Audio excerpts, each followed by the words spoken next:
बहुत सारे नोट तो जल गए, जो कुछ जले कुछ बचे, इनकी गिनती हुई तो 15 करोड़ रुपया मिला। अब जरा एक बात बताइए, 15 करोड़ रुपया कोई कैश अपने घर में रखा हुआ है, तो आप ये मानते हैं कि कोई ये 1 नंबर की कमाई है? ये कमाई तो 2 नंबर की है। और जज अगर 2 नंबर का कमाई कमा रहा है, इसका मतलब कि कैसे कमाया होगा? उसने किसी का न्याय किसी के झोली में दे दिया होगा। यानी ना जाने ऐसे ऐसे जज अपने जीवन में कितने गलत डिसीजन दिए होंगे सिर्फ पैसों के खातिर, और कितनी जिंदगियां सलाखों के पीछे बर्बाद हो गई होगी। जैसा कि आप जानते हैं कि लगातार ये कॉकरोच वाला जो मुद्दा है ये गर्म होते जा रहा है। साथ ही साथ बीच बीच में बड़े बड़े बयान, वीरों का जो बयान आता है तो दिमाग हिला देता है। अभी आपने कल देखा होगा कि कुमार विश्वास जो इतने बड़े कवि हैं, हम लोग को लगता था कि इतने बड़े ज्ञानी आदमी हैं, जब इनका बयान आता है तो सच में लगता है कि आदमी सिर्फ अपनी स्वार्थ में कितने नीचता वाला हरकत कर सकता है, कितना नीचे गिर सकता है। आपको वो सारी चीजें बारी बारी हम बताएंगे। अभी आप सबसे पहले ये जानते हैं कि शुरुआत यहां से हुआ है। सीजीआई सूर्यकांत ने क्या कहा था? सीजीआई सूर्यकांत शर्मा ने कोर्ट में, सुप्रीम कोर्ट के अंदर एक बयान दिया कि जो निठल्ला है, बेरोजगार है, ये युवा देश का कॉकरोच है। उसको कॉकरोच कहा गया। बाद में एक व्यक्ति ने कॉकरोच पार्टी बना लिया। कॉकरोच पार्टी बना लिया कि हाँ भाई मैं कॉकरोच हूं क्योंकि मैं बेरोजगार हूं। तो जितने भी बेरोजगार हैं इस देश में ये जुड़ते चले गए और मिलियनों मिलियन फॉलोअर, मतलब समझ लीजिए 3 दिन में 11 मिलियन फॉलोअर पार कर चुके थे ये लोग। उसके बाद एक्स हैंडल से वहां से हटा दिया गया सरकार के द्वारा। उसके बाद इंस्टाग्राम, फेसबुक, इन सब चीजों पर लगातार इनके साथ पूरे देश से युवा जुड़ते रहे कि हाँ भाई मैं बेरोजगार हूं और तुम अगर मुझे कॉकरोच समझते हो तो चलो मैं कॉकरोच ही हूं, कम से कम दीमक तो नहीं हूं कि तुम्हारे जैसे लोग अगर कोर्ट में हो और बेरोजगार युवा को, मतलब उसमें भी सुप्रीम कोर्ट में आप जस्टिस करने वाले व्यक्ति हैं और आप कह रहे हैं कॉकरोच, तो कम से कम हम दीमक नहीं है, आप तो दीमक की तरह हैं। वो इसलिए कि अभी भी सुप्रीम कोर्ट में 5 करोड़ से अधिक केस पेंडिंग है। अब चलिए बात करते हैं। उसके बाद जब पूरा विवाद आया तो इन्होंने कहा कि नहीं, इन्होंने स्पष्ट किया अपना पक्ष कि मुझे भारत के युवाओं पर गर्व है और मैं उन्हें विकसित भारत का स्तंभ मानता हूं।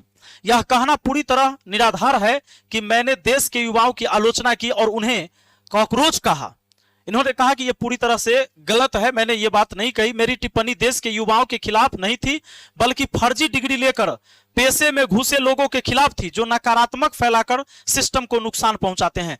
जैसे इनको दिक्कत इस बात का था कि बहुत सारे लोग आरटीआई लगाते हैं, जानकारी लेते हैं या सोशल मीडिया में वीडियो बनाते हैं, जहीं तहीं कैमरा लेके खड़ा हो जाते हैं, इस बात से दिक्कत थी। लेकिन सोचने वाली बात यह भी है कि नेशनल मीडिया कितनी हद तक सच्चाई को दिखाती है, यह भी जरा सोचने का विषय था।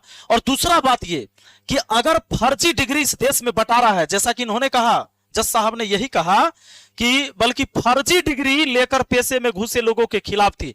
इनका जो बयान था, इनका बयान था कि जो फर्जी डिग्री लेकर आ गया है वही सब में बेरोजगार है और ये सब देश का कॉकरोच है। तो मैं कह रहा हूं कि आप तो सुप्रीम कोर्ट के जज हैं, आपके तो डंडे सरकार के ऊपर भी चल जाती है। सबसे बड़ा हमारा सुप्रीम कोर्ट ही है। तो ये फर्जी डिग्री बांट कौन रहा है इस पूरे देश में? क्या एक किसान, एक मजदूर, एक गरीब आदमी डिग्री बांट रहा है?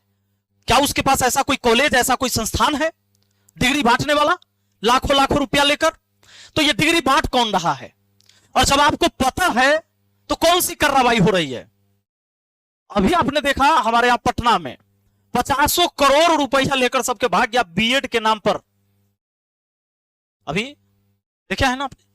तो ये जो इतने संस्थान फर्जी खुलते हैं और फर्जी डिग्री बांटने वाले, आपको भी पता है, तो फिर आप क्या कर रहे हैं? इस पर सिस्टम क्या कर रहा है? सरकार क्या कर रही है? क्यों फर्जी डिग्री बटा रहा है?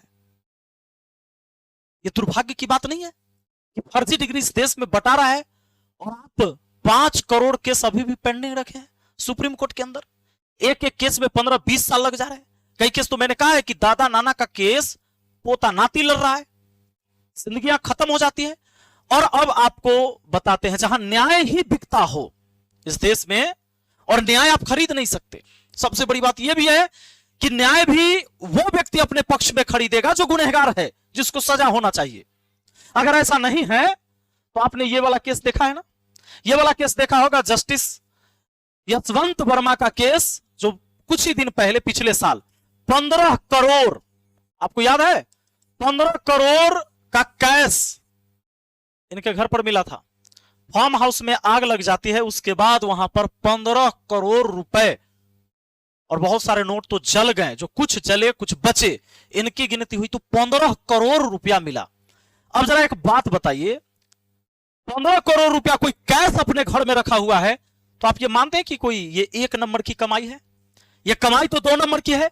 और जज अगर 2 नंबर का कमाई कमा रहा है, इसका मतलब कि कैसे कमाया होगा? उसने किसी का न्याय किसी के झोली में दे दिया होगा। यानी ना जाने ऐसे ऐसे जज अपने जीवन में कितने गलत डिसीजन दिए होंगे सिर्फ पैसों के खातिर, और कितनी जिंदगियां सलाखों के पीछे बर्बाद हो गई होगी। और जब इस पर एक देश का बेरोजगार युवा संगठित होता है, मैं एक बात और कहने जा रहा हूं, अगर ये कॉकरोच पार्टी किसी भी राजनीतिक दल से प्रेरित होते हैं, जुड़ते हैं, गठबंधन करते हैं, तो इनकी सबसे बड़ी गलती होगी। लेकिन अगर ये देश का युवा बेरोजगार, जिसको इस देश के जज ने कॉकरोच कहा, तो अगर ये इकट्ठा हो रहा है और अपनी बात को रख रहे हैं, तो मुझे लगता है कि ये देश हित में है। क्योंकि देश का युवा अगर बेरोजगार रहेगा तो कहीं ना कहीं ये देश कमजोर होगा। और ऐसे ऐसे भ्रष्ट लोग जज रहेंगे, तो सोच के देखिए 15 करोड़ रुपया में कितना अन्याय हुआ होगा, कितने फैसले बदले गए होंगे, कितनी जिंदगियां, कितने परिवार और कितने का फ्यूचर खत्म हो गया होगा। यह दुर्भाग्य नहीं तो क्या है इस देश का। और जब ऐसे युवा जो खुद को कहा कि चलो भाई तुम मुझे कॉकरोच समझते हो, तो मैं कॉकरोच हूं, मैं दीमक तो नहीं हूं कि जिस खंबे के साथ चिपका होता है उसी को खा जाता है, मैं कॉकरोच ही सही। अगर हम बेरोजगार हैं तो कॉकरोच है। अब आता है ज्ञानी पुरुष का जवाब, देखिए इस पर इन्होंने कहा, कुमार विश्वास ने, कि मेरी मां ने बताया था कि कॉकरोच अंधेरे में रहता है, इकट्ठा होकर रहता है अंधेरे में। कॉकरोच हर शोभन वस्तु पर आक्रमण करता है, कॉकरोच बनी बनाई व्यवस्थाओं का नाश करता है, कॉकरोच शरण से पैदा होता है और यह एक त्याज्य जीव है। त्याज्य जीव का मतलब त्यागने योग्य जीव, जिसे अपनाया नहीं जा सकता है, जिसको आप दूर रख सकते हैं, उसे स्वीकार नहीं सकते हैं। इन्होंने यह कहा कॉकरोच का निर्माण हुआ है तो इस देश में हिट भी बने हैं। कॉकरोच को मारने वाला स्प्रे जो है वो, बहुत सारे हिट जागृत हैं, माने बहुत सारा बना है, चूंकि काला हिट लाल हिट सब है। हिट लगातार इस कार्यक्रम में है, वो चाहे बंगाल में हो, कॉकरोच का इलाज हो जाएगा। बयान समझ गए? अब यह बयान इसलिए आया कि इनको सुरक्षा में मुफ्त में 11 कमांडो सीआरपीएफ के दिया हुआ है, अंगरक्षक के रूप में, सीआरपीएफ के रूप में। अभी आपने हमारे पटना में कहानी देखा, एक पिता अपनी बेटी के साथ होटल में गए थे, परीक्षा था तो एक दिन रुके हुए थे और जबरदस्ती होटल से उनकी बेटी को उठाकर ले जाया जा रहा था। बात समझ में आ रहा है? बदमाशों ने उनकी बेटी को उठा के, और उस दिन से वो गुहार लगा रहे हैं, लेकिन होटल बंद नहीं हुआ है। प्रशासन ऐसे लोगों के लिए नहीं है।